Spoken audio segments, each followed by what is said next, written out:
Amin amin ya rabbal alamin. Oi. Ngantuk? Jangan nyender, sampai semangat. Masih pagi dan ngantuk.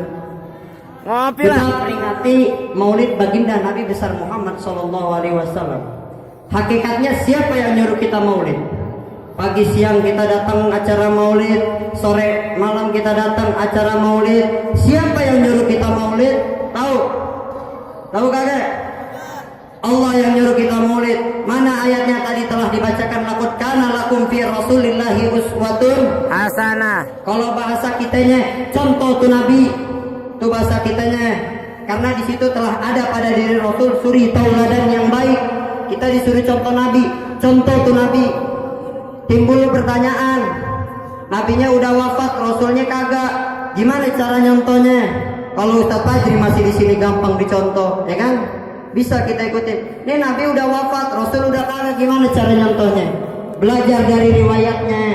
Dari tadi pembacaan riwayat Maulid, kalau kita pelajarin kita bisa tahu bagaimana Rasulullah itu, kita tahu. Belajar dari para ulama, ulama warasatul anbiya, ulama warisannya para nabi.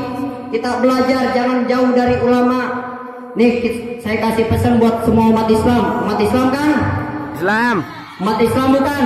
Islam. Kue putu, kue talam, enak juga kue serabi. Kalau ngaku umat Islam, kudu cinta Maulid Nabi. Takbir. Betul? Betul kagak? Betul. Ada banyak kue serabi enak rasanya, harum daun pandan. Ada banyak kita kenal Nabi, cuma Nabi Muhammad sebagai contoh suri tauladan. Betul? Betul. Mantap. Begitu. Umat Islam kudu kompak. Kita peringati Maulid Nabi. Ada senjata namanya kampak, metik nanas kudu dipotong. Kalau umat Islam pada kompak, no Monas bisa kita gotong. Takbir. Gitu, umat Islam kudu kompak peringati Maulid Nabi. Allah udah nyuruh, laqad kana lakum fi rasulillahi uswatun hasanah. Contoh tuh Nabi, ikutin Nabi. Ya sholawat dulu ya, biar kita mendapatkan syafaat di yaumil akhir nanti. Ya Rasulullah salamun alaik ya Rabbi asyami wa darji akfadaya jiradal alami ya uhailal judi wal karami nahnu jiranum bidal harami haramil ihsani wal hasani nahnu min qawmin bihi sakanu wa bihi min qawfihim aminu. Allahumma salli wa sallim wa barik. Nahnu jiranum bidzal harami, yang tadi kita baca tuh. Kalau kita baca Maulid tuh, baca kitab rawi itu inti peringatan Maulid. Nahnu jiranum minal harami haramin ihsani wal hasanin nahnu min qaumin bihi sakanu wa bihi min qaufihim amin. Sesungguhnya kami pengarang kitab rawi tetangganya Masjidil Haram, bahkan kami tinggalnya di situ. Sejak kapan? Dari sebelum aman Mekah sampai aman Mekah. Jadi murni Maulid dari dulu udah ada. Maulid dari dulu udah ada. Bukan bid'ah. Yang aneh apaan? Ulang tahun aneh. Lilin mau ditiup dinyalain. Iya. Aneh. Udah nyala aja tiup. Habis gitu dia nyanyi panjang umurnya serta mulia. Lah lilin mati panjang umur, gimana ceritanya? Lilin mati panjang umur. Orang tua kita nggak pakai tiup lilin, alhamdulillah panjang umur, masih sehat, umurnya berkah, kan gitu Pak? Tuh, masalah ulang tahun nggak penting. Nih Maulid baginda Nabi besar Muhammad Sallallahu Alaihi Wasallam ini jauh lebih penting. Yang dirayain ini bukan ulang tahun. Maulid bukan bid'ah, rayain tanpa kita baca riwayat Maulid, tanpa kita dekat dengan ulama, kita nggak tahu itu Nabi. Betul? Betul kagak? Ini pada demen ngaji kagak? Ada nggak? Pada demen ngaji kan? Belajar. Seperti tadi udah dijelaskan, inti Nabi disuruh ke sini ngapain? Untuk menyempurnakan akhlak umat manusia. Akhlaknya disempurnain. Kalau kata guru saya di dalam tausiahnya, almarhum Kiai Haji Zainuddin Muhammad Zain, di situ dia ngasih tahu 14 abad yang lalu dari kota kecil yang tidak ada dalam peta lahir suatu proyek raksasa. Proyek apa? Memperbaiki akhlak akhlak umat manusia. Proyek memperbaiki akhlak umat manusia. Akhlak kepada siapa? Akhlak kepada Allah dan akhlak kepada sama manusia. Itu yang diperbaiki. Akhlak kepada Allah yang terpenting dengan cara menanamkan kalimat tauhid la ilaha illallah. La ilaha illallah. Tiada Tuhan selain Allah. Tuh, kita akhlak kepada Allah dulu, taatin segala perintahnya, jauhin segala larangannya. Insya Allah hidup kita berkah. Amin. Amin. Tuh, Rasul di sini menyempurnakan akhlak kepada Allah, baru akhlak kepada sesama manusia. Itu tujuan Rasul, untuk menyempurnakan akhlak umat. Karena di zaman itu, di zaman jahiliyah itu, ketika Rasul datang, di situ orang menyembah sesuai dengan kekayaannya. Yang benar-benar kaya, dia buat Tuhannya dari emas lalu disembah. Yang setengah kaya, dia buat Tuhannya dari perak lalu disembah. Yang hampir miskin, dia buat Tuhannya dari kayu, diserupakan dengan manusia lalu disembah. Yang miskin benar, terigu diadonin, dibentuk manusia lalu disembah. Manakala setelah menyembah perutnya terasa lapar, habis Tuhannya digerogotin. Cuma orang jahiliyah doang yang bisa makan Tuhan. Kejam banget teman. Orang Indonesia sekejam-kejamnya orang Indonesia nggak berani makan Tuhan. Jahiliyah doang dah. Tuhan dimakan. Nah, makanya. Bahaya. Makanya akhlak kepada Allah tuh pertama yang penting. Akhlak kepada Allah tuh paling penting. Baru akhlak kepada sesama manusia. Wabil khusus kita para anak-anak. Kepada siapa? Orang tua kita. Orang tua umpama keramat. Kalau ngomong jangan nyakitin hati. Kalau hidup mau selamat sama orang tua kudu berbakti. Betul? Gitu. Sama orang tua kudu berbakti. Taatin segala perintah Allah. Insya Allah jalannya lancar. Umur berkah. Betul? Betul. Gitu Pak. Mau hidup bahagia? Mau hidup tenang? Mau. Saya tanya dulu. Orang yang hidupnya paling tenang di sini siapa? Tahu nggak? Yuk, yang bisa jawab hadiahnya motor. Ngambil sendiri di parkiran. Kalau kagak diteriakin maling. Siapa orang yang hidupnya paling tenang? Siapa saya tanya? Jawabannya gampang. Tukang parkir. Kenapa saya bilang tukang parkir paling tenang? Banyak mobil dia nggak sombong. Mobilnya habis dia nggak sedih. Biasa aja. Tukang parkir hidupnya tenang karena dia punya rasa dititipi. Rasa itu yang harus kita miliki dalam sifat apa namanya? Amanah. Gampang disebut, susah dilakukan. Itu sifat yang penting dalam kehidupan, karena segala yang kita miliki di dunia ini hanyalah titipan. Umur dititipin sama Allah. Gunakan umur dengan sebaik-baiknya. Gunakan umur dengan sebaik-baiknya. Pakai buat ibadah kepada Allah. Karena ini umur dari Allah. Gitu. Pakai. Apalagi kekayaan dari Allah. Jabatan dari Allah. Allah mau cabut tinggal cabut. Jangan belagu. Gitu. Semua yang ada di dunia ini titipan semua dari Allah. Lakukan.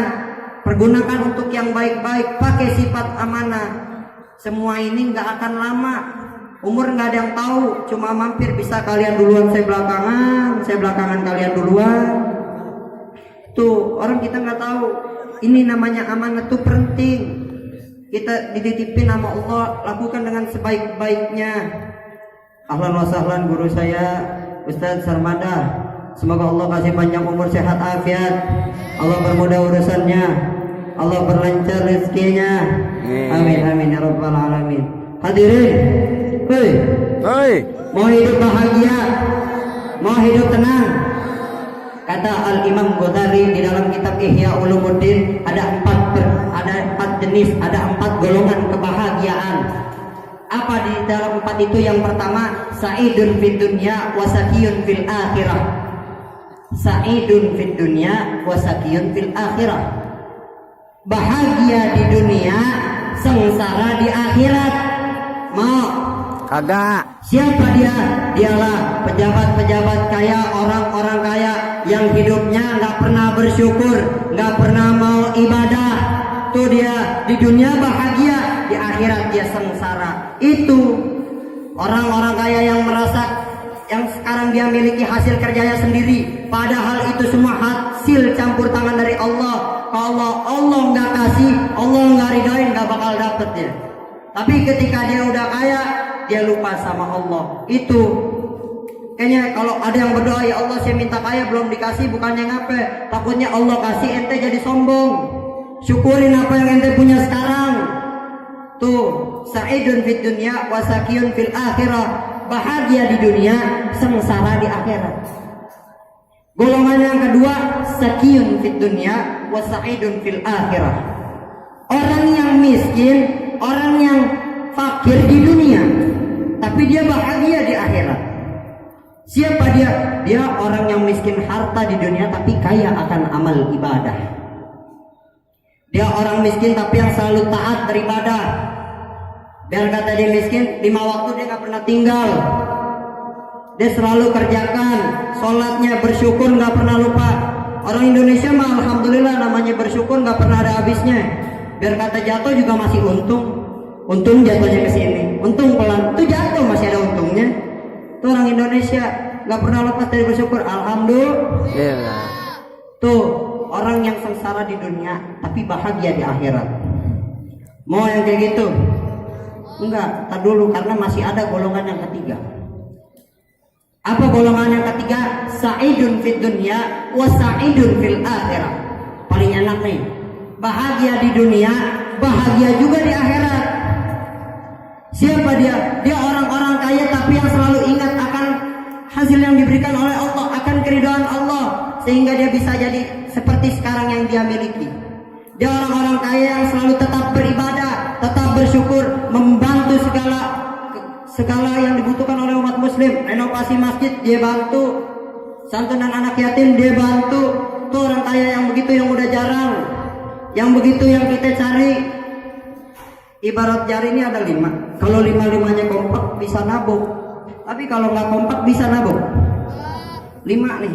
Yang pertama ibu jari. Siapa ibu jari? Para pejabat, para orang-orang yang berhak wewenang untuk mengatur Indonesia dan Jakarta, pokoknya kawasan kita nih, pejabat. Karena atas izin mereka kita bisa melakukan acara tersebut.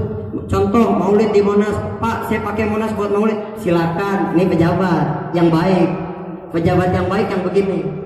Yang kedua siapa nih? Ini orang kaya, telunjuk orang kaya. Kenapa telunjuk diibaratkan orang kaya? Orang kaya kalau nunjuk apaan juga jadi. Pak saya bangun masjid di situ, jadi. Yang nunjuk orang kaya. Orang kaya langsung kerja tukang, orang kaya.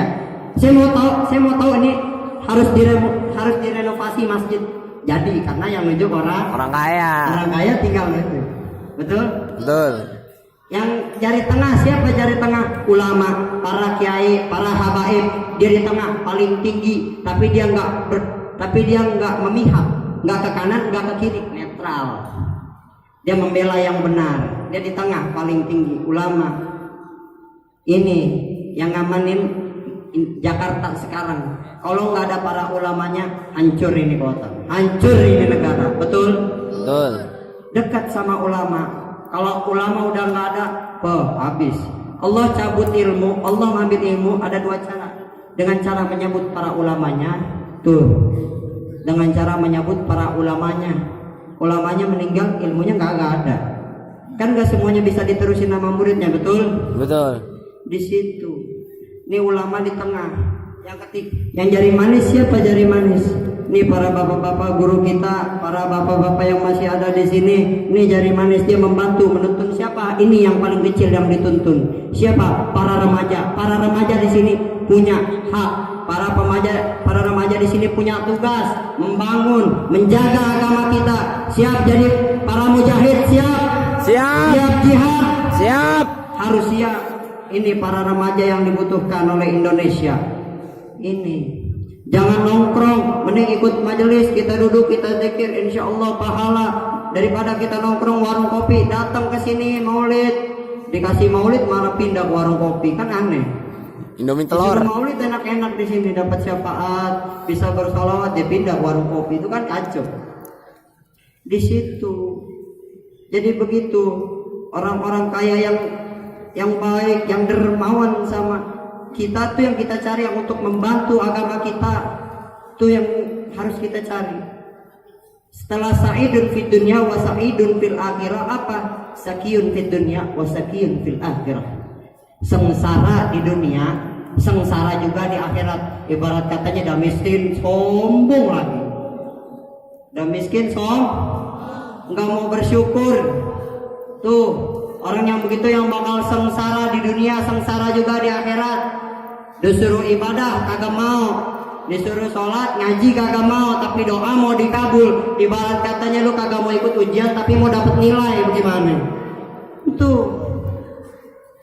orang yang nggak mau ibadah, nggak mau ngaji, tapi doanya mau dikabul, susah. Dia mau Allah nurutin dia aja kagak mau disuruh sholat, betul? Tuh orang yang bakalan sengsara di dunia, sengsara juga di akhirat yang begitu. Bersyukur yang penting di sini. Jangan lupa bersyukur karena yang kita miliki sekarang itu dari Allah.